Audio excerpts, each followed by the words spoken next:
ചേട്ടാ നമസ്കാരം. നമസ്കാരം.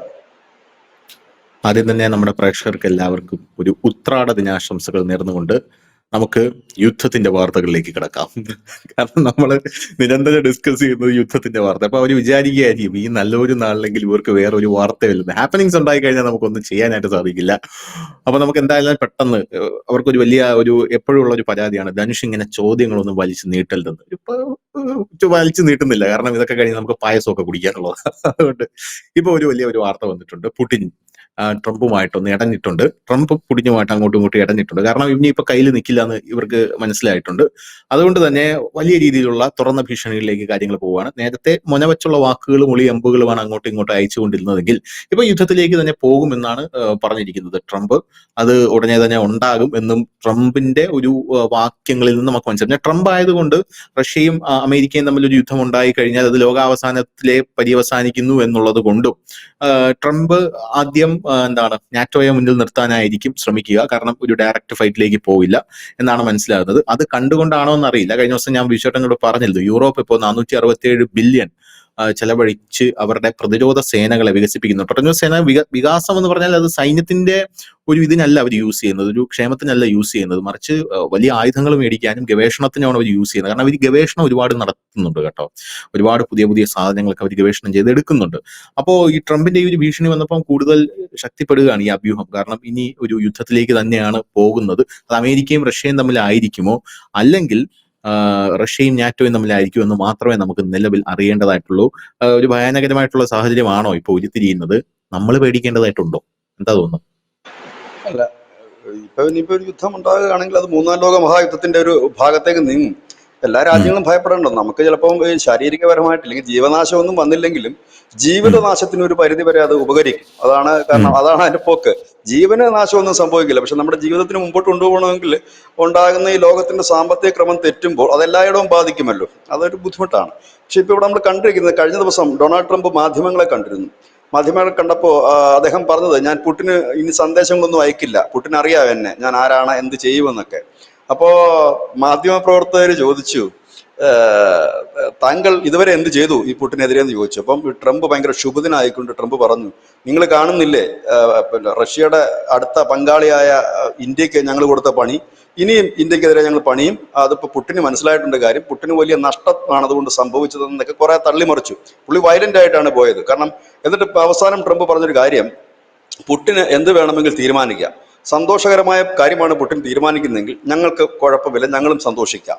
ഇനി അതല്ല, ഞങ്ങൾക്ക് സന്തോഷം നൽകാത്ത കാര്യമാണ് അദ്ദേഹം തീരുമാനിക്കുന്നതെങ്കിൽ ഞങ്ങളും അതേ നാണയത്തിൽ തിരിച്ചടിക്കും എന്ന് പറഞ്ഞു. തൊട്ടു പിന്നാലെ ശ്രീ വ്ളാഡിമിർ പുടിൻ അദ്ദേഹം വളരെ വിശാലമായിട്ട് ചൈനയിൽ നിന്ന് അവിടുത്തെ മാധ്യമ പ്രവർത്തകർ, എനിക്ക് തോന്നുന്നത് ഈ അടുത്ത കാലത്തൊന്നും ശ്രീ പുടിൻ ഇതുപോലെ ഒരു വിശാലമായ മാധ്യമ സമ്മേളനം നടത്തിയിട്ടുണ്ടോ എന്ന് എനിക്ക് അറിയില്ല. അതായത് വിദേശ മാധ്യമ പ്രവർത്തകർ ഉൾപ്പെടെ ചൈനയിൽ അദ്ദേഹത്തെ കാണുകയും അദ്ദേഹം കഴിഞ്ഞ ദിവസം ഒരു വലിയ ഒരു പത്രസമ്മേളനത്തെ അഭിസംബോധന ചെയ്തുകൊണ്ട് സംസാരിക്കുകയും ചെയ്തപ്പോൾ അദ്ദേഹം വ്യക്തമായി തന്നെ പറഞ്ഞു, വിരട്ടലിന്റെയും വിലപേശലിന്റെയും ഒക്കെ കാലം പോയിരിക്കുന്നു, കോളനി വാഴ്ചയുടെ കാലവും പോയിരിക്കുന്നു. ഇന്ത്യയും ചൈനയും പോലുള്ള രാജ്യങ്ങൾ ഈ കോളനി വാഴ്ചയ്ക്കെതിരെ പോരാടിയിട്ടാണ് അവർ ഇന്നും നിലനിൽക്കുന്നത്. റഷ്യ ആകട്ടെ പാശ്ചാത്യ രാജ്യങ്ങളിൽ പടവെട്ടിയാണ് നിൽക്കുന്നത്. അതുകൊണ്ട് ഇനിയും ഞങ്ങളുടെ മേൽ ആധിപത്യം സ്ഥാപിക്കാമെന്നൊരു ധാരണ ഉണ്ടെങ്കിൽ അത് വേണ്ട. അതോടൊപ്പം മാന്യമായ ഭാഷ നിങ്ങൾ ഞങ്ങളുടെ പങ്കാളികളോട്, അതായത് ഇന്ത്യയോടും ചൈനയോടും ഒക്കെ മാന്യമായ ഭാഷയിൽ വേണം നിങ്ങൾ സംസാരിക്കാൻ, ഇല്ലെങ്കിൽ അത് ബുദ്ധിമുട്ടുണ്ടാക്കുമെന്നുകൂടി പുടിൻ ഒരു സംഘർഷത്തിന്റെ ഒരു വക്കിൽ നിന്നുള്ള സംസാരം, അതൊരു മയപ്പെടുത്തിയുള്ള സംസാരമാണെന്ന് തോന്നുന്നില്ല. അതിനിടയിൽ അദ്ദേഹം പറഞ്ഞൊരു കാര്യം, സെലൻസിക്ക് വേണമെങ്കിൽ റഷ്യയിൽ വരാം, ചർച്ച ചെയ്യാൻ ഞാൻ തയ്യാറാണ്, പക്ഷേ അതല്ല സൈനികപരമായിട്ട് തീർക്കാനാണ് ഉദ്ദേശമെങ്കിൽ എനിക്ക് കുഴപ്പമില്ല, ഞാൻ സൈനികപരമായി തന്നെ നീങ്ങും. എന്നിട്ട് അദ്ദേഹം പറഞ്ഞൊരു കാര്യമുണ്ട്, സൈനികപരമായി ആര് ജയിക്കുന്നു അവനായിരിക്കും ജേതാവ് എന്നുകൂടി പറഞ്ഞു. അതായത് ഒരു മാരകമായ അടിയാണ് ഇപ്പോൾ റഷ്യ ചെയ്തുകൊണ്ടിരിക്കുന്നത്. ഇനിയും അത് മാരകമായ രീതിയിലേക്ക് പോകും. ഇവിടെ ട്രംപിന്റെ കണക്കൂട്ടിൽ ഒന്ന് പിഴച്ചിട്ടുണ്ടെന്ന് ഒരു സംശയം. കാരണം വേറൊന്നും കൊണ്ടല്ല, ട്രംപിന്റെ ഒരു കണക്കൂട്ടിൽ എന്ന് പറഞ്ഞു കഴിഞ്ഞാൽ ഈ ഉക്രൈൻ എന്തായാലും ഇവിടെ തലയെ വെച്ചുപോയി അമേരിക്ക, വെറുതെ ഇരുന്ന് ഉക്രൈനൊക്കെ ഉന്തി തള്ളി വിട്ടു. പക്ഷെ ട്രംപിന്റെ കാലത്തല്ല. പക്ഷെ ട്രംപ് വന്നു കഴിഞ്ഞിട്ട് തീർക്കാൻ പഠിച്ച പണി പലട്ടും നോക്കിയിട്ട് നടക്കുന്നില്ല. അപ്പോ അമേരിക്കയുടെ സഖ്യകക്ഷികളായ നാറ്റോ സഖ്യം ഒക്കെ കരുതിയിരുന്നത്, റഷ്യ ഒരു സൈഡിൽ റഷ്യ മാത്രമാണ് എങ്കിൽ ഈ നാറ്റോ സഖ്യത്തിന് റഷ്യയുമായി ഏറ്റുമുട്ടി കഴിഞ്ഞാൽ നേരിയ മുൻതൂക്കം നാറ്റോ സഖ്യത്തിന് തന്നെ ഉണ്ട്. പക്ഷെ റഷ്യക്ക് വലിയ രീതിയിൽ തന്നെ ഡാമേജ് ഉണ്ടാക്കാൻ പറ്റും പല യൂറോപ്യൻ രാജ്യങ്ങൾക്കും നാറ്റോ രാജ്യങ്ങൾക്കും. പക്ഷെ കരുത്തിന്റെ കാര്യത്തിലേക്ക് വരുമ്പോൾ ഈ നാറ്റോ സഖ്യങ്ങളെല്ലാം ഒന്നിച്ചൊരു രാജ്യത്തെ, അതായത് റഷ്യയെ എതിരിടുന്ന ഒരു കാഴ്ച നമുക്ക് കാണാൻ കഴിയുമായിരുന്നു. പക്ഷെ ട്രംപിന്റെ കണക്കൂടലെല്ലാം തെറ്റിച്ചുകൊണ്ട് റഷ്യ, ചൈന, ഉത്തര കൊറിയ ഒരു സഖ്യം വരികയും ആ സഖ്യത്തിന്റെ ഒരു വിളംബരം, ഒരു സൈനിക വിളംബരമായിട്ട് ഈ ചൈനയിൽ നടന്ന ആ പരേഡ് മാറുകയും ചെയ്തു. ഈ ഒരു സാഹചര്യത്തിലാണ് നമ്മൾ അതിനെ നോക്കിക്കാണേണ്ടതായിട്ടുള്ളത്. അപ്പോൾ ഇത് പാശ്ചാത്യങ്ങൾ തന്നെ കാര്യങ്ങൾ മനസ്സിലായി, അപകടം മണത്തു തുടങ്ങി. അവർ പറഞ്ഞത് ഇത് തങ്ങളെ അട്ടിമറിക്കാനുള്ള ഒരു സഖ്യം അണിയറയിൽ രൂപപ്പെട്ടിരിക്കും. ഇപ്പോ അന്തർദേശീയ മാധ്യമങ്ങൾ ചർച്ച ചെയ്യുന്നത് രണ്ട് സഖ്യങ്ങളുടെയും ആയുധബലത്തെ പറ്റിയാണ്. അതും കുറച്ച് കൗതുകമുള്ളതാണ്. ഒരുപക്ഷെ പ്രേക്ഷകർക്കും അറിയാമായിരിക്കാം, ഇല്ലെങ്കിൽ അറിയാത്ത പ്രേക്ഷകർക്ക് കുറച്ചുകൂടെ കൗതുകം ജനിപ്പിക്കുന്നതാണ്. 30 ലക്ഷം സൈനികരാണ് ഈ നാറ്റോ സഖ്യത്തിന് ആക്റ്റീവ് സൈനികരുള്ളത്. 30 ലക്ഷം റിസർവ് ഉണ്ട്. അപ്പൊ അങ്ങനെ ടോട്ടൽ 60ആയി. പിന്നെ ഒരു 18 കോടി ഏത് സമയത്തും വിളിച്ചാൽ വരാൻ കഴിയുന്ന, കാരണം ഈ യൂറോപ്യൻ രാജ്യങ്ങളിലൊക്കെ നിർബന്ധിത സൈനിക സേവനവും മറ്റുമൊക്കെ ഉണ്ട്. അപ്പം അങ്ങനെയുള്ള ഒരു 18 കോടി കൂടെ അതിന്റെ കൂടെ നമ്മൾ ചേർത്ത് വായിക്കപ്പെടേണ്ടത്. കാരണം കോടി അത് അവിടുത്തെ ജനസംഖ്യയുടെ എല്ലാം കൂടെയാണ് എടുത്ത് പറയുന്നത്. അതായത് നമ്മുടെ നാട്ടിലെ പോലെയല്ല. അവിടെ എന്ന് പറഞ്ഞു കഴിഞ്ഞാൽ 18 വയസ്സ് പൂർത്തിയായി കഴിഞ്ഞാൽ ആൺകുട്ടികളും പെൺകുട്ടികളും ഒക്കെ നിർബന്ധിത സൈനിക സേവനമുള്ള ഒരുപാട് ചെറു രാജ്യങ്ങളുണ്ട്. അപ്പൊ അവരെ നമ്മൾ ഇതിൽ കാൽക്കുലേറ്റ് ചെയ്യണം. ഒരു അടിയന്തര ഘട്ടം വന്നാൽ, ഇപ്പൊ നമ്മുടെ നാട്ടിൽ ഇപ്പൊ NCC കേഡറ്റുകളുണ്ട്. അപ്പൊ അവര് അങ്ങനെയുള്ള ഒരു അടിയന്തര സാഹചര്യം വന്നു കഴിഞ്ഞാൽ അഗ്നിവീറിലൊക്കെ ചെയ്യുന്നത് പോലെ അല്ല, അഗ്നിവീർ ഒറിജിനൽ സേനയുടെ തന്നെ ഭാഗമാണ്. അവരെ നമുക്ക് റിസർവ് എന്ന് പറയാൻ പറ്റും. ഇത് റിസർവ് എന്നല്ല, ഈ യുദ്ധ സമയത്ത് തന്നെ ഒരുപാട് സേവന പ്രവർത്തനങ്ങൾ ഇതിനിടയിൽ നടക്കണം. ഫുഡ് കൊണ്ട് സപ്ലൈഡ് ഉണ്ടാകും, ചിലപ്പോൾ ചില ഗ്രാമങ്ങളിൽ പോയിട്ടുള്ള അവിടെ കാഷ്വാലിറ്റിയിൽ ഹാൻഡിൽ ചെയ്യണം. പിന്നെ അങ്ങനെയുള്ള ഒരുപാട് കാര്യങ്ങൾ ഉണ്ട്. ഞാനൊരു ചെറിയ ഉദാഹരണം ഒരു വാർത്ത കൂടി അവസരത്തിൽ ഓർക്കുകയാണ്. നമ്മൾ ന്യൂസ് ഇന്ത്യ മലയാളം അത് ചെയ്തിരുന്നതാണ്. നമ്മുടെ പഞ്ചാബില് ഇപ്പോൾ ഈ ഓപ്പറേഷൻ സിന്ദൂർ നടന്നപ്പോൾ നമ്മുടെ സൈന്യവും പാക് സൈന്യവും തമ്മിൽ രൂക്ഷമായ വെടിവെപ്പ് നടക്കുമ്പോൾ ഒരു ബാലൻ, 5ാം ക്ലാസ്സിലോ മറ്റോ പഠിക്കുന്ന ഒരു ബാലനാണ്.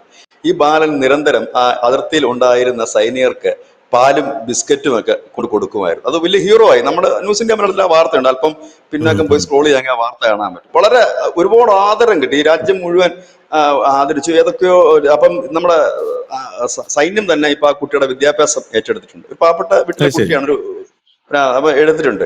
ഈ പയ്യൻ ഇങ്ങനെ ഓടി ഇവർക്ക് വെള്ളവും, കാരണം അതിർത്തിയിൽ ബോർഡർ എന്ന് പറഞ്ഞാൽ ഈ വെള്ളവും ഒന്നും വണ്ടിയായിട്ടൊന്നും പെട്ടെന്ന് വരാൻ പറ്റുന്ന ഒരു സ്ഥലം. പട്ടണക്കാരെ സംബന്ധിച്ച് അതിപ്പോ അനിവാര്യമാണോ എന്നുള്ളതല്ല. ഈ അവിടെ ഈ കൊച്ചു ചെറുക്കൻ, ഈ കൊച്ചു പയ്യൻ അവിടെ വന്ന് കൊടുക്കുന്നു എന്ന് പറയുമ്പോൾ ഒരു ആംഗിള്. അത് കേട്ടപ്പോ എനിക്ക് ഓർമ്മ വന്നത് എന്താ അറിയോ, മറ്റേ രാമസേതു ശ്രീരാമൻ പണിതുകൊണ്ടിരിക്കുമ്പോ മറ്റേ അണ്ണാങ്കുഞ്ഞ് വന്നിട്ട് മറ്റേ അവിടെ കിടന്ന് ഉരുണ്ടിട്ട് പോയിട്ട് കുടഞ്ഞിങ്ങനെ ഇടൂലേ മണ്ണ്. അതാണ് എനിക്ക് എക്സാക്ട് ആ ഒരു റെപ്ലിക്കേഷൻ പോലെ എനിക്ക് തോന്നുന്നു. അല്ല, ധനുഷ് പറഞ്ഞ ഈ ഒരു കാര്യം ഇതിന്റെ തലക്കെട്ടോടു കൂടിയാണ് ചില മാധ്യമങ്ങൾ വാർത്ത ചെയ്തത്. അണ്ണാങ്കുഞ്ഞ് തന്നാലായത് അങ്ങനെയാണ്. നാഷണൽ മീഡിയസ് ആണ് ഇത് ആദ്യം കൊണ്ടിരുന്നത്. കേരളത്തിൽ ആരെങ്കിലും കൊടുത്തോന്ന് എനിക്ക് അറിയത്തില്ല. നമ്മൾ കൊടുത്തിരുന്നു, ന്യൂസ് ഇന്ത്യ മലയാളം കൊടുത്തിരുന്നു. ഇവിടെ ന്യൂസ് ഇന്ത്യ മലയാളം കൊടുത്തിരുന്നു. അപ്പം അതുകൊണ്ടാണ് ഞാൻ ഇത്ര ഉറപ്പിച്ചത് പറയുന്നത്. ഏതായാലും അതൊരു ചെറിയ സംഭവം. അതിപ്പോ സൈനികനാണോ എന്നല്ല ഞാൻ പറയുകയാണ്. അപ്പൊ അതേപോലെ സജ്ജരായിട്ടുള്ള ഒരു വലിയ വിഭാഗമുണ്ട്. അപ്പോ ഇപ്പൊ നമുക്കറിയാം, നമ്മുടെ എക്സ് എയർഫോഴ്സ് അല്ലെങ്കിൽ എക്സ് ആർമിയിലുള്ള എക്സ് സർവീസുകാരെന്ന് നമ്മൾ പറയുന്ന ഒരു വിഭാഗം. അവരോട് ഇപ്പൊ ചോദിക്കാമെങ്കിൽ അവർ പറയും ഞാൻ റെഡിയാണ് എന്നവർ എപ്പോഴും പറയുന്ന ഒരു. അപ്പൊ അങ്ങനെയുള്ള ഒരു വിഭാഗം ഇതൊക്കെ നമ്മളും കൂട്ടുന്നത്. ഇപ്പൊ നമ്മുടെ കാര്യത്തിലേക്കല്ല ഇത് പറയുന്നത്. ഇപ്പൊ നാറ്റോ സഖ്യത്തിലേക്ക് ഇനി നേരെ അപ്പുറത്തേക്ക് വന്നു കഴിഞ്ഞാൽ ഉത്തര കൊറിയ, റഷ്യ, ചൈന ഇവരുടെ സൈനിക ബലം തന്നെ 50 lakhs ആണ്. 40 lakhs ഇവർക്ക് റിസർവ് ഉണ്ട്. അങ്ങനെ 90 ലക്ഷം പേര് അവരുണ്ട്. മറ്റിടത്ത് 60 വരുന്നുണ്ട്. അത് മാത്രവുമല്ല, ഇപ്പുറത്തേക്ക് കൂടുമ്പോഴത്തേന് ഇവരുടെ ബാക്കിയുള്ള വിഭാഗങ്ങളുണ്ട്. ഞാൻ ഈ പറഞ്ഞ നമുക്ക് അത്യാവശ്യം വേണ്ട രീതിയിൽ ഉപയോഗിക്കാൻ പറ്റുന്നവരുടെ സംഖ്യയും ഇതിന്റെ ഇരട്ടിയാണ്. ഈ 18 കോടിക്കും അപ്പുറത്തേക്കാണ്, 30 കോടിക്കും മുകളിലാണ് വരുന്നത്. 60 കോടിയോ മറ്റോ ആണ് വരുന്നത്. 60 കോടി ആണ് വരുന്നത്. അതൊന്ന്. പിന്നെ ആയുധബലത്തിലും ഈ 3 പേരും കൂടെ ചേർന്ന് കഴിഞ്ഞാൽ വലിയ രീതിയിലുള്ള ആയുധബലവുമുണ്ട്. ഇതാണ് ഇപ്പോൾ നാറ്റോയെ ഭയപ്പെടുത്തുന്ന ഒരു കാര്യം. ഇപ്പോൾ നാറ്റോയും അമേരിക്കയും ഒക്കെ അവർ നാറ്റോ നേരത്തെ തന്നെ അത് പ്രതീക്ഷിച്ചിരുന്നതാണ്. ധനുഷിന് ഓർമ്മയുണ്ടാകും, ഒരു 2-3 മാസം മുമ്പ് നമ്മളിവിടെ ചർച്ച ചെയ്തപ്പോൾ നമ്മൾ പറഞ്ഞിരുന്നു, നാറ്റോ മേധാവി യൂറോപ്യൻ യൂണിയൻ രാജ്യങ്ങൾക്ക് ഒരു മുന്നറിയിപ്പ് നൽകിയിരിക്കുന്നു. നിങ്ങൾ ഒരു 72 മണിക്കൂർ നേരത്തേക്കുള്ള ഭക്ഷണവും മരുന്നും ഒക്കെ വാങ്ങി വെക്കണമെന്ന് പറഞ്ഞിരുന്നു. ഇപ്പോൾ ഏതാണ്ട് അതിന് യാഥാർത്ഥ്യമാകുന്നു. ഇപ്പോൾ നാറ്റോ സഖ്യം പറഞ്ഞിരിക്കുന്നത് നമ്മൾ ചെറുതായി കാണരുത് ഈ സഖ്യത്തെ. കാരണം റഷ്യയുമായിട്ടൊരു ആക്രമണം ഉണ്ടായിരുന്നെങ്കിൽ അവരെ നമുക്ക് ഒതുക്കാൻ, ഇല്ലെങ്കിൽ അവരെ തടയാൻ നമുക്ക് കഴിയും. പക്ഷെ ഈ സഖ്യത്തെ തടയുക പ്രയാസം. ഇതിനകത്ത് ഇന്ത്യ ഇല്ല കേട്ടോ. ഈ സഖ്യത്തെ തടയുക പ്രയാസകരമാണ്. എന്നവർ പറയുന്നു. ഒപ്പം തന്നെ കരുതലെടുക്കണം. കാരണം പുട്ടിന്റെ ഒരു പോക്ക് കണ്ടിട്ട് ഇത് ഇപ്പോഴെങ്കിലും ഈ യുദ്ധം തീരുന്ന ലക്ഷണമില്ല. പിന്നെ ട്രംപിനെ സംബന്ധിച്ചാണെന്നുണ്ടെങ്കിൽ ഒരു കടുത്ത നടപടി ട്രംപിന് എടുത്തേ മതിയാകൂ. ഇതുപോലെ ഈ താരിഫും ഉമ്മാക്കിയും ഒന്നും കാണിച്ചാൽ ഇനി വേറെ രാജ്യങ്ങളൊന്നും ഭയക്കാനില്ല. ഇന്ത്യ പോലും അത് ഭയപ്പെട്ടതുമില്ല. അപ്പൊ അത് നടക്കില്ല. ഇനി അപ്പോൾ ശക്തമായ ഒരുപക്ഷെ സൈനിക വിന്യാസമോ ഇല്ലെങ്കിൽ ശക്തമായ ഒരുപക്ഷെ ഈ എന്താണ് പറയുന്നത് സൈനികമായിട്ടൊരു നടപടിക്കോ പോകണം. പക്ഷെ ഞാൻ ഇപ്പോഴും പ്രതീക്ഷിക്കുന്നില്ല അമേരിക്കയും റഷ്യയുമായി നേരിട്ടൊരു ഏറ്റുമുട്ടൽ ഉണ്ടാകുമെന്നുള്ളത്. പക്ഷെ ഈ സംഘർഷം കനക്കുകയാണെങ്കിൽ ഒരുപക്ഷെ UK-ക്കും ജർമ്മനിക്കും ഫ്രാൻസിനും ഒക്കെ എതിരെ ചില മിസൈൽ അറ്റാക്കുകളും മറ്റും നടക്കാം. ഇല്ലെങ്കിൽ മാരകമായ ഒരു ഇതിലേക്ക് പോകാം. പക്ഷെ ഒരിക്കലും അമേരിക്ക റഷ്യ നേരിട്ടുള്ള സംഘർഷത്തിലേക്ക് പോകുമോ ഇല്ലയോ എന്ന് അറിയില്ല. പക്ഷെ കാര്യങ്ങൾ കുറച്ചുകൂടെ കൈവിട്ടു പോയിരിക്കുന്നു, വഷളായിരിക്കുന്നു എന്ന് തന്നെ നമുക്ക് പറയേണ്ടി വരും. കാരണം ട്രംപ് പിടിച്ചെടുത്തൊന്നും അല്ല കാര്യങ്ങൾ പോകുന്നത്. ആകെ കലങ്ങി മറിഞ്ഞ് നിൽക്കുകയാണ്. ഒന്നുകിൽ ട്രംപ് അവിടെ അധികാരം വിട്ടൊഴിയേണ്ട ഒരു സാഹചര്യം വരും. അങ്ങനെയാണെങ്കിൽ കുറച്ചൊരു റിലാക്സ് ഈ ഒരു മേഖലയ്ക്ക് ഉണ്ടാകും. അതല്ലെങ്കിൽ ട്രംപിനെ സംബന്ധിച്ച് ഈ പൊങ്ങച്ചം മുഴുവൻ അടിച്ചിട്ട് ഒരു അമേരിക്കൻ പ്രസിഡന്റ് ആണ് അദ്ദേഹം. അപ്പൊ അദ്ദേഹം പറയുമ്പോൾ അദ്ദേഹത്തിന്റെ വാക്കിന് വിലയില്ലാതാകരുത്, ഇല്ലെങ്കിൽ അദ്ദേഹത്തിനൊരു വിലയും നിലയില്ലാത്തൊരു അവസ്ഥ വരരുത്. അപ്പൊ അതുകൊണ്ട് തന്നെ അദ്ദേഹത്തിന് കടുത്ത നടപടിയിലേക്ക് പോകേണ്ടി വരും. അങ്ങനെ ഒരു സാഹചര്യം ഇപ്പൊ നിലവിലുണ്ട്. അതിനാണ് ട്രംപ് ക്ഷുഭിതനായിരിക്കുന്നത്. കാരണം ട്രംപിന്റെ കയ്യിലൊന്നും നിൽക്കുന്നില്ല, യുദ്ധം അവസാനിക്കുന്ന ലക്ഷണമില്ല. ഇനി താരിഫ് കുന്തോ ഒന്നും അതുകൊണ്ടാണ് ഇതിലെ മാധ്യമപ്രവർത്തകർക്ക് അദ്ദേഹം ഭയങ്കര ചൂടാകുകയൊക്കെ മറ്റും ചെയ്തിരുന്നത്. ഇങ്ങനെ ഒരു സാഹചര്യമാണ്. അപ്പോൾ ഏത് നിമിഷവും അതൊരു അഗ്നിപർവ്വതത്തിന്റെ വക്കിലേക്കാണ്. കാരണം ട്രംപ് പുടിന് നൽകിയ അന്ത്യശാസന സമയവും ഏതാണ്ട് തീർന്നു എന്നാണ് ഞാൻ മനസ്സിലാക്കിയത്. 2 ആഴ്ചയാണ് അദ്ദേഹം കൊടുത്തത്. അത് പറഞ്ഞിട്ട് ഇപ്പൊ 1 മാസം ആകുന്നുണ്ട്. അപ്പൊ ഇനി എന്താണെന്നുള്ളത് കാത്തിരുന്ന് കാണേണ്ടതായ കാര്യം തന്നെയാണ്. ഏതായാലും അങ്ങനെ സംഭവിക്കാതിരിക്കട്ടെ എന്ന് നമുക്ക് പ്രാർത്ഥിക്കാം.